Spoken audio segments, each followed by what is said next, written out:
विराम काळी विकळ शरीर,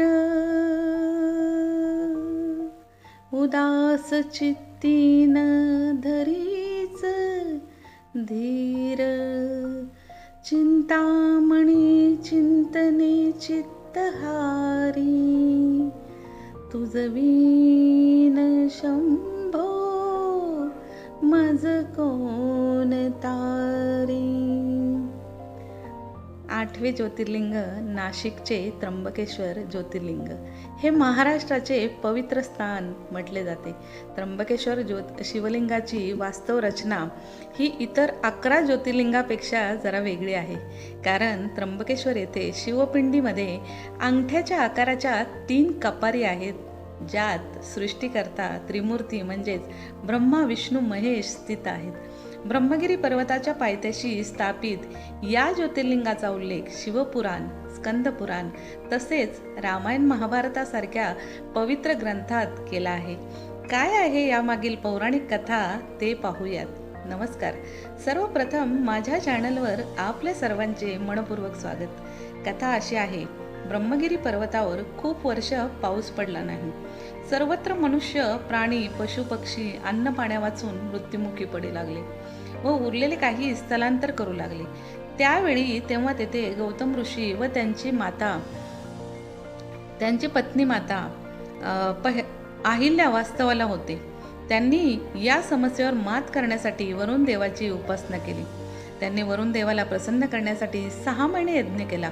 वरुण देव प्रसन्न झाले व त्यांनी गौतम ऋषींना त्या ठिकाणी एक मोठा खड्डा खांदायला सांगितला. तसा गौतम ऋषींनी मोठा खड्डा खांदला आणि वरुण देवाने तो खड्डा पूर्ण पाण्याने भरला. तशी तेथे पुन्हा हिरवळ येऊ लागली व स्थलांतर झालेले लोक पुन्हा तेथे येऊन राहू लागले. तेथील वातावरण पुन्हा हर्ष उल्हासित आनंदाचे झाले व त्या तळ्याच्या पाण्याने सर्वांचे जीवन पूर्ववत झाले व त्यावेळी गौतम ऋषींची सगळीकडे खूपच प्रशंसा होऊ लागली. त्या तळ्यावर तेव्हा सर्वजण पाणी आणण्यास जाऊ लागले. एके दिवशी गौतम ऋषींचे 4 शिष्य तेथे पाणी आणण्यासाठी तलावात गेले. तेथे बाकीच्या आश्रमातील ऋषी माता देखील पाणी भरावयास आल्या होत्या. तेव्हा अहिल्या माता त्यांना म्हणाल्या, हे शिष्य बराच वेळ झाले पाणी भरण्यासाठी थांबलेत, अगोदर त्यांना पाणी भरू द्या. त्यावर ते ऋषी माता म्हणाल्या, आम्हालाही पाणी भरायचे आहे, आम्ही सुद्धा खूप वेळ झाले आलो आहोत. त्यावर अहिल्या मातेने मुलांना पाणी भरण्यास पुढे पाठवले. त्यावर त्या ऋषीमाता तेथून रागाने निघून गेल्या. त्यांनी आपल्या ऋषीपतींना सांगितले की गौतम ऋषींनी पाण्याचा तलाव निर्माण केला, त्यामुळे त्यांच्या शिष्यांची अगोदर पाणी भरावे का? आम्हाला तिथे पाणी भरून दिले नाही, परत पाठवले. त्या कुटुंबाला आता खूप अहंकार आला आहे. हे स्वतःला सर्वश्रेष्ठ समजू लागले आहेत असे त्यांच्या मनात भरू लागल्या. खरे खोटे सांगून गौतम ऋषींच्या विरोधात सर्व ऋषींना क्रोधित करू लागल्या. तेव्हा ज्या ऋषींनी गौतम ऋषींना धडा शिकवण्यासाठी गणेशजींची आराधना केली, गणेशजी प्रसन्न झाले व त्यांनी गौतम ऋषीला आम्हाला अद्दल घडवायचे आहे, त्या कार्यात तुम्ही आम्हाला सहकार्य करावे असे वरदान मागितले. त्यावर गणेशजी म्हणाले, गौतम ऋषींनी तुमच्यासाठी किती मोलाचे कार्य केले आहे. तुम्ही त्यांच्या विरोधात हे कटक कारस्थान रचणे योग्य नाही आणि तुम्ही ऋषी मुनींना देखील ते शोभत नाही. त्यावर समस्त ऋषी व त्यांच्या पत्नी गणेशांना विनवणी करू लागल्या. त्यावर गणेशजी तयार झाले. तसे एके दिवशी गणेशजींनी गोमाताचे रूप घेतले व गौतम ऋषींच्या शेतात चरायला गेले. त्यावर गौतम ऋषींनी त्या गोमातेला आपल्या शेताच्या कडेने गवत खाताना पाहिले व ते गोमातेच्या जवळ गेले व तिला आपल्या शेतातील धान्य खावयास दिले. जसे गायीने धान्य खाल्ले, ही तेथेच मृत्युमुखी पडली. गौतम ऋषींना हे सर्व काही समजलं नाही. तोच हे सर्व बाकी ऋषी मुनी व त्यांच्या पत्नी लपून पाहत होत्या. जसे त्यांनी गोमातेला मृत्युमुखी पडलेले बघितले, तसे त्यांनी आरडाओरडा केला व गौतम ऋषींनी गोमातेची हत्या केली असा त्यांच्यावर आरोप लावला. तसे गौतम ऋषी देखील स्वतःला गोहत्येच्या आरोपाखाली दोषी मानू लागले. हिंदू संस्कृतीत गोमातेला देवीचे स्थान आहे.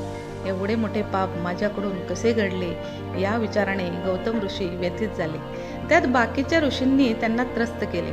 तुमच्यासारखा महापापी ऋषी येथे राहिला तर आमच्या आश्रमात केलेले कोणतेच यज्ञ उपासना परमेश्वराला मान्य होणार नाही. तुम्ही तुमच्या परिवाराला घेऊन इथून निघून जा. अन्यथा येथील धरती पापभ्रष्ट होईल. तसे गौतम ऋषी आपल्या परिवारासमवेत तेथून निघून त्र्यंबक येथे नवीन कुटी आश्रम बनवून राहू लागले. परंतु तेथेही ते ऋषी येऊन त्यांना त्रास देऊ लागले व त्यांना कोणताही यज्ञ अथवा उपासना करण्यापासून रोखू लागले. त्यावेळी गौतम ऋषींनी त्या ऋषींना विनंती केली की माझे पाप स्वीकारले आहे, त्यांचा पश्चाताप मला होत आहे. तुमच्या मते मी या पापातून मुक्त होण्यासाठी अजून कोणत्या शिक्षा भोगू म्हणजे मी पापमुक्त होईल? त्यावर ते ऋषी म्हणाले, तू 3 वेळा पृथ्वीची परिक्रमा कर व नंतर 1 महिना कडक उपवास व्रत कर. त्यानंतर ब्रह्मगिरी पर्वताची 100 वेळा परिक्रमा कर, तरच तुला पापातून मुक्ती मिळेल. नाहीतर अजून एक उपाय आहे. येथे गंगा नदीला आणून त्याच पाण्याने स्नान करून तेथेच एक दशस्त्र पार्थिव पिंडीची स्थापना करून महादेवांची आराधना कर व पुन्हा 11 वेळा परिक्रमा कर व 100 पाण्याचे घड भरून तू केलेल्या पार्थिव पिंडींना पाण्याने अभिषेक घाल, तेव्हा तू पापमुक्त होशील. या ऋषींनी जसे सांगितले तसे गौतम ऋषींनी करायला सुरुवात केली. तसे महादेवांची ऋषींनी आराधना केली व महादेव प्रसन्न झाले.